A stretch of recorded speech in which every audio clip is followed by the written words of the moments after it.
ایک عورت کو چوتھی طلاق ہوئی اور اس نے 5ویں شادی کر لی، لیکن ایک لمبے عرصے تک 5ویں طلاق نہ ہوئی تو اڑوس پڑوس اور سہیلیوں کو بڑی حیرانگی ہوئی۔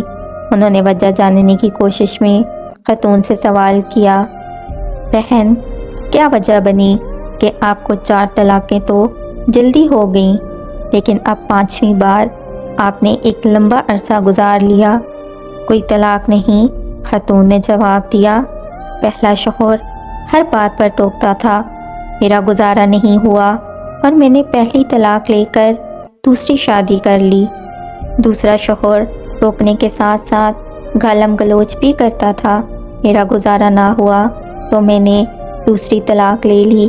تیسری شادی کے بعد شوہر ایسا ملا کہ جو ٹوکتا بھی تھا، گالم گلوچ بھی کرتا اور مارتا بھی تھا، لہٰذا میں تنگ آ گئی اور تیسری طلاق ہو گئی، لیکن مجھے چوتھی شادی بھی راس نہ آئی، کیونکہ چوتھا شوہر ٹوکتا بھی تھا، گالم گلوچ بھی کرتا، مارتا بھی اور گھر سے بھی نکال دیتا تھا۔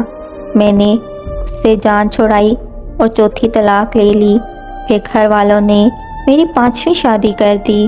اب یہ ٹوکتا بھی ہے، گالم گلوچ بھی کرتا ہے، مارتا بھی ہے اور کبھی کبھی غصے میں گھر سے نکال بھی دیتا ہے اور کھانے کو بھی نہیں دیتا، لیکن میں اس سے راضی ہوں اور طلاق نہیں لوں گی۔ سب حیران پریشان اور ایک ساتھ سب کے منہ سے نکلا، اب کیوں طلاق نہیں لوگی؟ خاتون نے جواب دیا، پہلے سب تجربوں سے معلوم ہوا کہ ہر بار پہلے سے زیادہ ذلت، تکلیف اور دکھ ملے ہیں، اب اسی پر صبر کر لوں گی، یہ نہ ہو کہ اس کے بعد اس سے بھی برا شوہر ملے۔ اگر ہم سمجھنا چاہیں تو اس کہانی میں بہت سے سبق ہیں۔